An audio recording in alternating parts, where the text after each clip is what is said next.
Assalamualaikum warahmatullahi wabarakatuh. Berjumpa kembali di channel Perawat Online. Bagaimana kabarnya teman-teman semua? Semoga selalu sehat dan semangat ya dalam mempersiapkan ujian seleksi kompetensi dasar untuk CPNS di tahun periode ini. Semoga teman-teman semua bisa mencapai impiannya untuk menjadi ASN tentunya. Baik, bagi teman-teman yang baru menemukan channel ini, jangan lupa klik subscribe dan aktifkan loncengnya supaya teman-teman selalu update video terbaru dari channel Perawat Online. Pada kesempatan kali ini kita akan membahas latihan soal mengenai tes wawasan kebangsaan atau TWK. Nah, langsung saja kita mulai untuk soal pertama.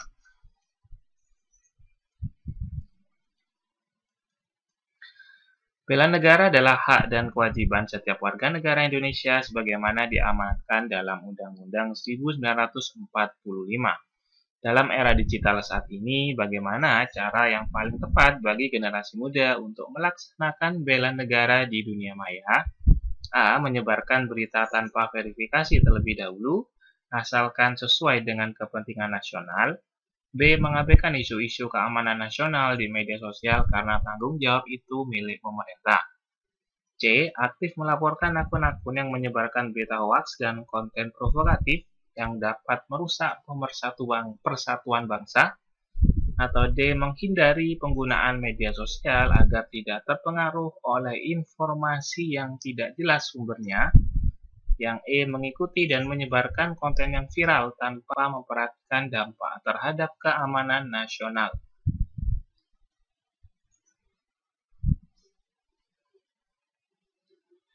Soal pertama ini berkaitan dengan bela negara, teman-teman.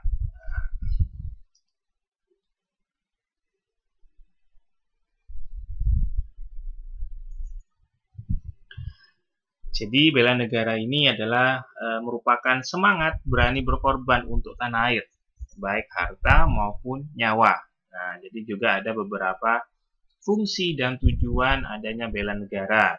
Yang pertama misal adalah melestarikan budaya, kemudian mempertahankan kelangsungan hidup bangsa dan negara, kemudian menjaga identitas dan integritas bangsa dan negara, dan berbuat yang terbaik bagi bangsa dan negara.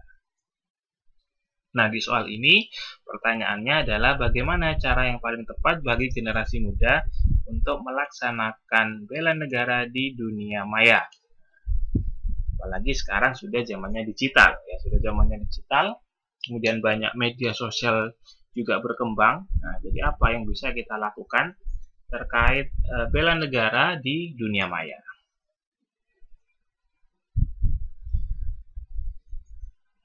Jadi jawaban yang paling benar pada soal nomor 1 ini adalah opsi jawaban C ya teman-teman, yaitu adalah aktif melaporkan akun-akun yang menyebarkan berita hoaks dan konten provokatif yang dapat merusak persatuan bangsa. Nah, jadi dengan kita melaporkan akun-akun atau memblokir juga melaporkan akun tersebut ke pihak aplikasi. Nah, harapannya apa? Harapannya berita hoaks itu tidak semakin tersebar dengan luas, karena dapat memecah persatuan bangsa. Ya. Jadi dapat merusak persatuan bangsa.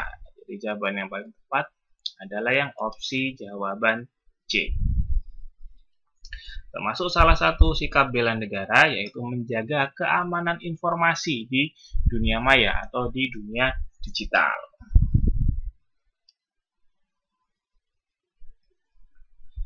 Baik, kita lanjut ke soal kedua.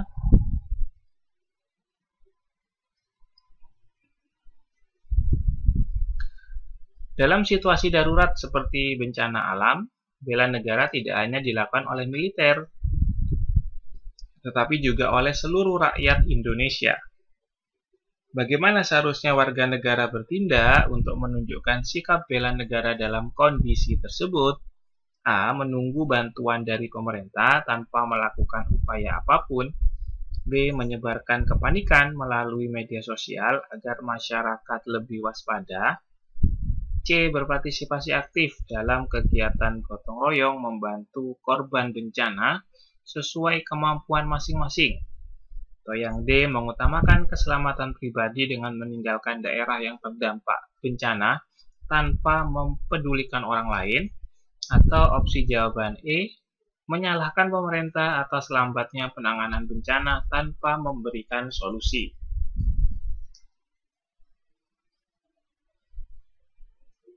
Oke, kira-kira teman-teman mau memilih jawaban yang mana? Nah, ya.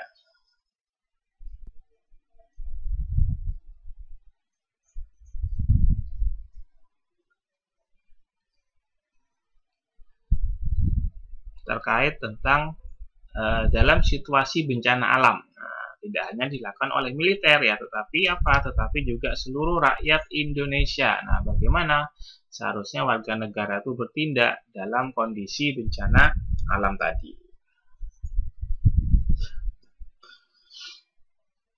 Nah, sebenarnya kalau kita bicara ancaman ya, kalau kita membahas konteks bela negara, nah bela negara tentunya bagaimana kita bisa mengamankan negara atau bangsa kita dari berbagai ancaman ya, dari berbagai ancaman. Apa saja ancaman itu? Nah, ancaman kan ada yang bentuknya militer ya, kemudian ada non militer. Nah, kalau non militer itu yang seperti apa? Misalnya ada terorisme, radikalisme, separatisme, kemudian termasuk bencana alam ini, wabah penyakit. Nah, itu adalah masuk yang non militer ya, yang non. Nah, masuk yang non militer. Kalau yang bencana alam, wabah penyakit, kemudian ada konflik, misalnya peredaran narkoba, itu juga termasuk ancaman, teman-teman ya. Jadi kalau bencana alam ini termasuk dari ancaman yang non militer. Baik, langsung saja kita lihat, maka jawaban yang paling tepat adalah yang opsi jawaban C. Nah, ini ya. Berpartisipasi aktif dalam kegiatan gotong royong membantu korban bencana sesuai kemampuan masing-masing. Nah, bagaimana sikap kita adalah gotong royong, saling membantu, berperan aktif untuk apa? Membantu korban bencana, tentunya sesuai kapasitas diri kita masing-masing. Jadi jawaban yang benar adalah yang opsi jawaban C. Kita lanjut ke soal ketiga.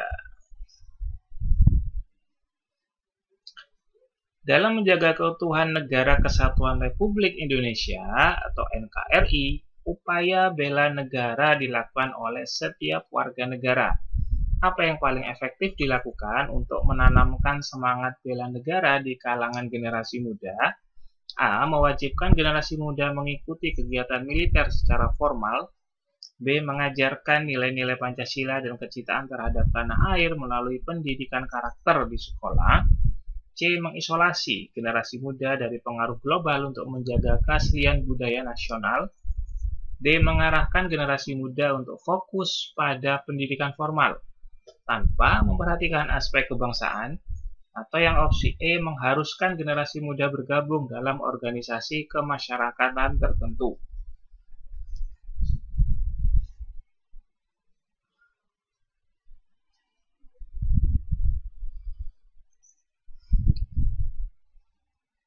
Nah, kira-kira mana semangat bela negara yang efektif dilakukan bagi generasi muda? Nah, generasi muda, semangat bela negara apa yang bisa kita lakukan? Nah, semangat bela negara itu adalah merupakan sikap dan perilaku warga negara yang dijiwai oleh kecintaan kepada negara. Nah, jadi sebenarnya semangat bela negara itu juga merupakan hak dan kewajiban, teman-teman ya, merupakan hak dan kewajiban konstitusional yang harus diimplementasikan oleh seluruh elemen masyarakat, tidak hanya aparat pertahanan saja, misalnya polisi dan Polri dan TNI.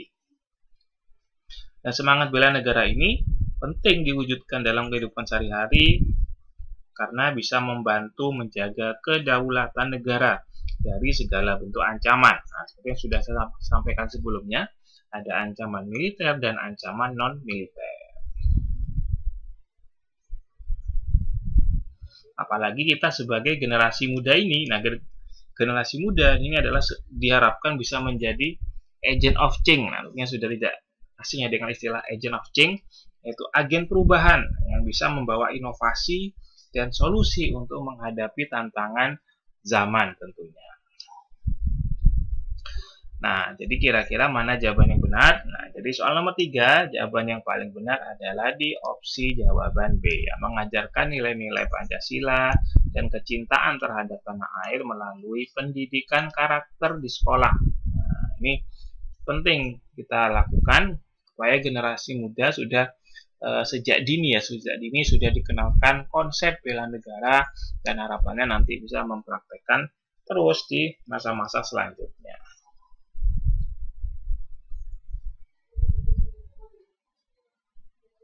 Kita lanjut ke soal keempat.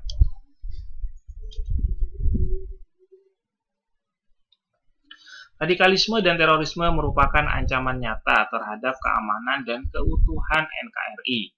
Dalam konteks bela negara, apa yang sebaiknya dilakukan oleh masyarakat untuk menghadapi ancaman ini? A. Mengabaikan gerakan radikal karena hanya menjadi urusan pemerintah dan aparat keamanan. B. Aktif melaporkan kegiatan yang mencurigakan dan berpotensi mengarah pada tindakan radikal atau terorisme kepada pihak berwenang. C. Bergabung dengan kelompok yang menentang radikalisme meskipun menggunakan cara-cara kekerasan. D. Menghindari berinteraksi dengan orang-orang yang memiliki pandangan berbeda agar tidak terlibat. Atau yang E, mengikuti informasi yang beredar tanpa verifikasi karena dianggap bukan urusan pribadi.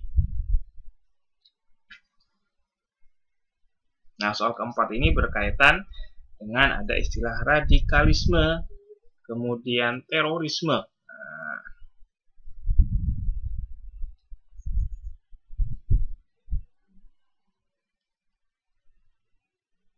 Ini ada radikalisme, ada istilah terorisme.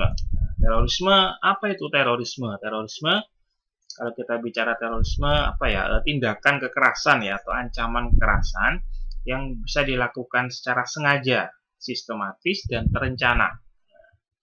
Untuk apa? Untuk menimbulkan ketakutan atau suasana teror yang meluas. Nah, jadi terorisme tindakan ini dilakukan dengan sengaja dan terkonsep sistematis, sudah direncanakan. Itu terkait tentang terorisme. Apa yang bisa kita lakukan sebagai masyarakat untuk menghadapi ancaman itu? Termasuk radikalisme, paham-paham separatisme bagaimana tindakan-tindakan yang berkaitan dengan kekerasan itu dilakukan oleh paham-paham radikalisme.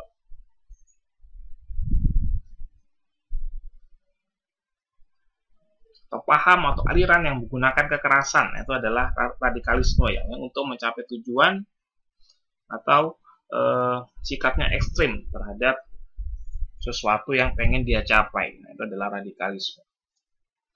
Jadi jawaban yang paling benar pada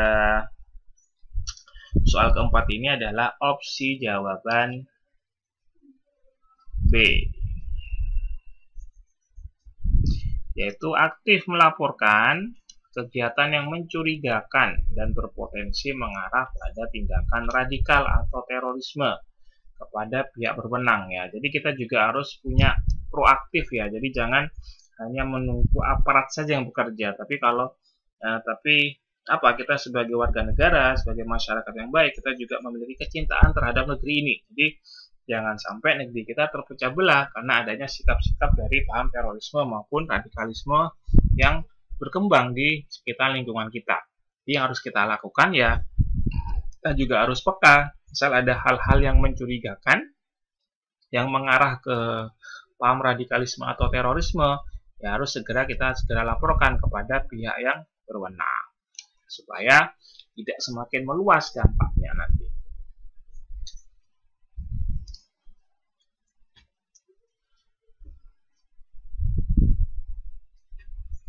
Kita lanjut ke soal kelima. Di era globalisasi, bela negara juga berarti mempertahankan kedaulatan ekonomi Indonesia. Manakah di antara tindakan berikut yang mencerminkan sikap bela negara dalam konteks kedaulatan ekonomi? A. Membiarkan produk asing mendominasi pasar domestik karena dianggap lebih berkualitas. B. Mengandalkan impor produk murah dari luar negeri tanpa memperhatikan dampaknya pada produsen lokal. C. Mengabaikan perkembangan produk lokal karena lebih memilih gaya hidup internasional. D. Membiarkan negara lain menentukan kebijakan ekonomi nasional demi investasi asing. Atau yang E. Mendukung usaha kecil dan menengah UKM dengan cara membeli produk lokal secara konsisten.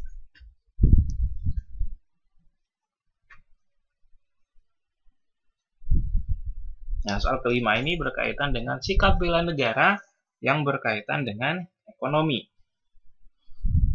Nah, ada beberapa perilaku sebenarnya atau beberapa sikap yang bisa kita lakukan atau yang berkaitan dengan bela negara dalam bidang ekonomi. Apa saja? Misalnya mencintai membeli produk dalam negeri yang berkualitas, kemudian mendukung UMKM, kemudian bisa menghindari sikap individualis dan apatis, serta gaya hidup yang hedonis atau bermewah-mewahan, kemudian hidup hemat, berusaha meningkatkan taraf hidup, kemudian berpartisipasi aktif dalam meningkatkan produksi barang dan jasa di dalam negeri, kemudian juga bisa investasi misalnya dalam sektor prioritas ataupun pengembangan infrastruktur. Nah, jadi itu adalah beberapa contoh penerapan yang berkaitan dengan bela negara di bidang ekonomi. Nah, ini juga berkaitan dengan soal kelima ini. Oke, langsung saja kita lihat. Oke ya, jadi jawaban yang tepat pada soal ini adalah opsi E atau pilihan jawaban E, yaitu adalah mendukung usaha kecil UMKM ya. UMKM dengan cara membeli produk lokal secara konsisten. Nah, bagaimana kita juga harus mendukung produk dalam negeri, terutama dari UKM kita atau UMKM kita. Kita lanjut ke soal berikutnya. Oke, sebelum kita lanjut, bagi teman-teman yang baru menemukan channel ini, jangan lupa klik subscribe dan aktifkan loncengnya supaya teman-teman selalu update video terbaru dari channel Perawat Online. Soal ke-6, dalam konteks pelaksanaan nilai-nilai Pancasila, apa peran Pancasila sebagai dasar negara terhadap sistem pemerintahan Indonesia? Apakah A. membentuk struktur pemerintahan yang demokratis, kemudian B. menjadikan Pancasila sebagai alat politik praktis, atau C. memandu dalam penyusunan undang-undang dasar, D. membatasi kekuasaan legislatif, atau yang E. menghindari konflik antar lembaga negara.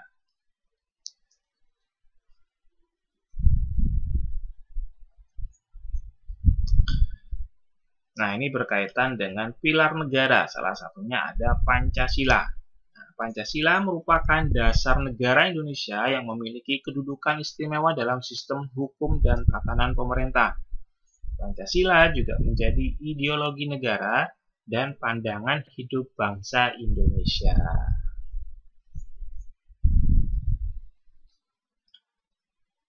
Nah, kalau kita maknai apa sih makna dari Pancasila sebagai dasar negara? Nah, misalnya bagaimana Pancasila itu bisa menjadi pedoman dan prinsip dasar dalam kehidupan. Kemudian Pancasila juga merupakan alat pemersatu bangsa. Pancasila juga menjadi landasan utama dalam menyusun konstitusi Indonesia, yaitu Undang-Undang 1945. Kemudian Pancasila menjadi sumber dari segala sumber hukum di Indonesia. Dan yang terakhir, Pancasila menjadi jiwa dan kepribadian bangsa Indonesia.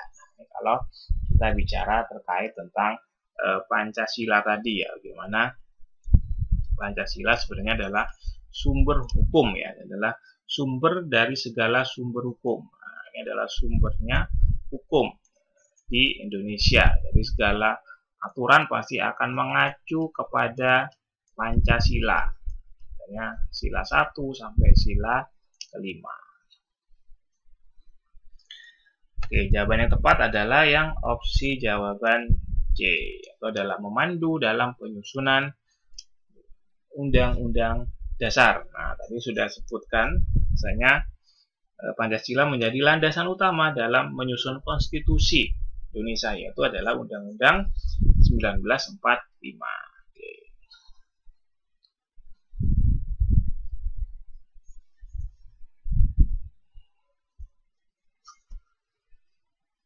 Soal berikutnya, salah satu tujuan nasional Indonesia sebagaimana tercantum dalam pembukaan Undang-Undang 1945 adalah melindungi segenap bangsa Indonesia dan seluruh tumpah darah Indonesia.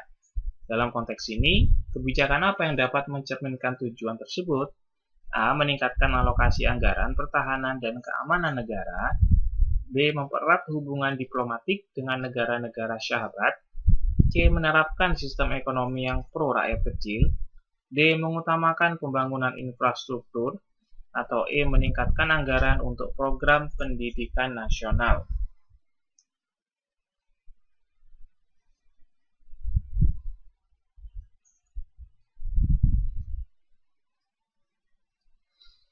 Ya, ini yang berkaitan dengan tujuan nasional Indonesia yang tercantum dalam pembukaan Undang-Undang Dasar, yang melindungi segenap bangsa Indonesia dari seluruh tumpah darah Indonesia. Nah, artinya bahwa seluruh komponen di Indonesia ini harus dilindungi, ya, mulai dari rakyatnya, kemudian kekayaan alamnya, kebudayaannya, hingga nilai-nilai negara.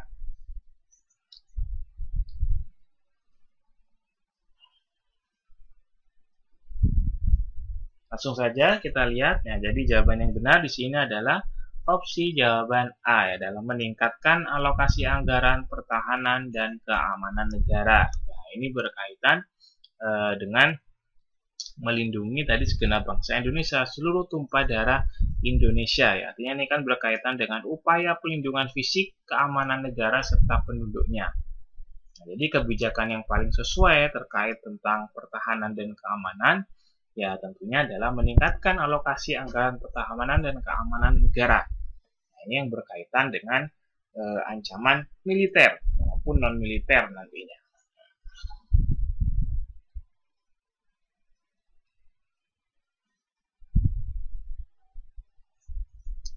Kita lanjut soal berikutnya. Salah satu hak asasi manusia yang dijamin Undang-Undang 1945 adalah hak atas kebebasan beragama.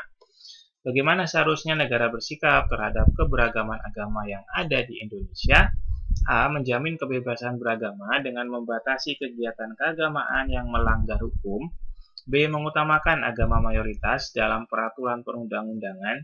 C. Memberikan kebebasan beragama hanya bagi agama yang diakui oleh pemerintah. D. Menjamin kebebasan setiap individu untuk beragama dan menjalankan ibadah sesuai kepercayaannya. Atau yang E, melakukan kontrol terhadap pelaksanaan ibadah setiap agama.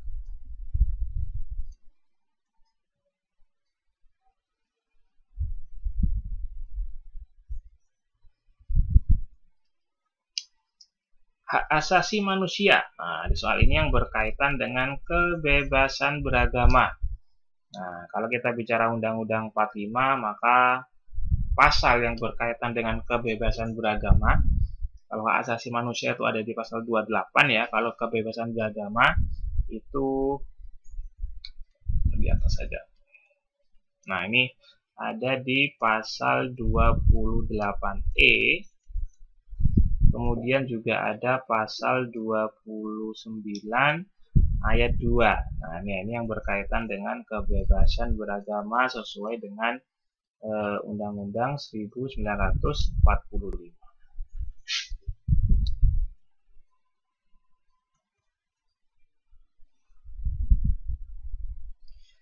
Oke, jadi jawaban yang benar di sini adalah yang opsi jawaban D. Menjamin kebebasan setiap individu untuk beragama dan menjalankan ibadah sesuai kepercayaannya. Ya, jadi sebagaimana yang kita ketahui, kalau di Indonesia ini ada 6 agama yang diakui, ya. Ada Islam, ada Kristen, ada Katolik, ada Hindu, ada Buddha, dan Konghucu. Nah, bagaimana sesuai dengan amanat Undang-Undang 45 yang tertuang di pasal 28E ayat 1 itu yang memberikan kebebasan setiap orang untuk memeluk agama dan beribadah sesuai dengan agamanya. Nah, itu juga tercantum di pasal 29 ayat 2. Dan kalau kita bicara Pancasila tentunya berada di sila pertama. Itu adalah ketuhanan yang Maha Esa. Ini juga masuk di sila pertama ya.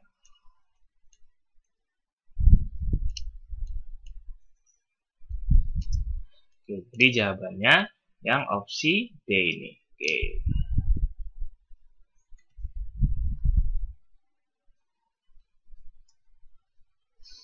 Oke, baik, kita sudah masuk di penghujung video pada pertemuan kali ini. Semoga bermanfaat teman-teman amunisi atau pembahasan soal yang sudah kita lewati bersama di kesempatan kali ini. Tetap semangat teman-teman, semangat jadi ASN. Semoga impian teman-teman tercapai semuanya menjadi ASN di tahun ini.